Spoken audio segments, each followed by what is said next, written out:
This queen and storyteller, boy, let me tell you, the last time she came on Long Story Short, whoo, that one hit to the core. She actually shared an experience about being kidnapped. Now, many people can't say they identify with that, but believe me, she pulled us all in that night, and we're definitely looking forward to hearing what she has to share with us. She's a radio personality. You know, it's all about cool. This is Joy Kelly.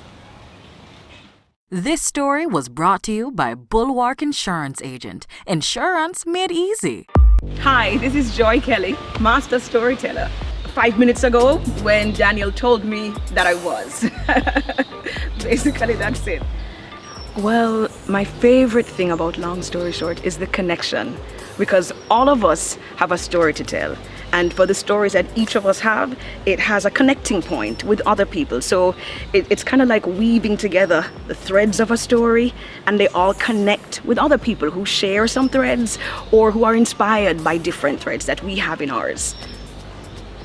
All right, so for me, the sky's the limit, because Long Story Short is connecting people, and each of us. So I believe that for each person born on the planet, they're born with a solution for a particular problem. And with Long Story Short, we get to hear the stories of other people. We get to connect, we get to come up with solutions for some of the problems that we have, and to feel not so alone. So I think that in these times, things that connect us are extremely powerful.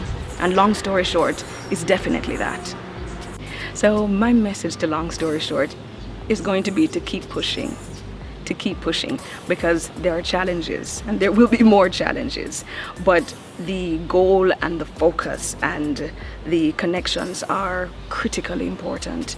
So my suggestion, my tip, if you would, is to just press along, saints.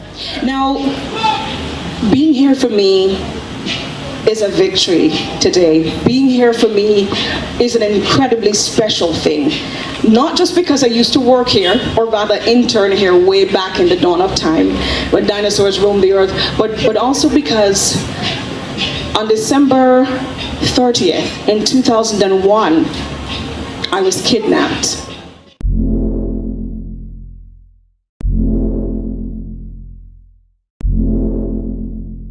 So long story short, 2020 has been an incredible year. A record-breaking year, but not like Usain Bolt where everybody's happy. In an awful way. An unprecedented number of fires in Los Angeles. They're looking like futuristic dystopian movies where the end of the world has already happened. We've also been faced with incredible activity in the hurricane season. Not only have we exhausted every 26 letter in the alphabet, we're now moving on to the Greek alphabet. And it has been crazy. And then here is the star of the show, COVID-19. And COVID-19 is like a star that we have never yet seen. COVID-19 should be a reality TV show. COVID-19, however, brings with it opportunities. So one thing I'd mentioned earlier about Long Story Short and its powerful ability to connect us has had me connected on one of my first occasions with a beautiful soul. Her Instagram handle is Dr. Alien Neal. And she posted something recently that made me think. It said that if you want an easy life, you've got to learn from when life is hard. And COVID-19 has been hard for all of us. Lots of changes, someone like me who enjoyed school. I was always me, miss, the teacher's pet, everything. I'm not enjoying this. All these lessons that I have to learn, I feel like I want to say, okay, I'm done. I've been through semester 1, 2, I've taken the exam, and I'm finished. So here are some things that I have learned from COVID-19 and the year 2020. 1, every single person on the planet is connected.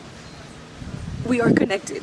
Because I remember in the course of my work, reading from my news copy, COVID-19 virus in China, them over there, never dreaming that in a few short months, I would have a bigger mask collection than a lipstick connection.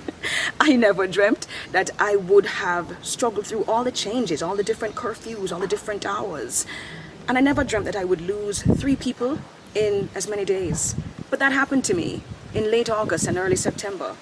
And I'd mentioned before, working through and processing life with PTSD and as a trauma survivor. And guess what? I'd mentioned earlier in a previous Long Story Short episode that living with PTSD is like riding a dragon. Well, guess what? I fell off. terribly. I think I was writing upside down for a little bit. And it's hard because in my line of work, we're essential workers, so we have to show up every day. Come rain, come shine, come hurricane. I have been at work through one or two.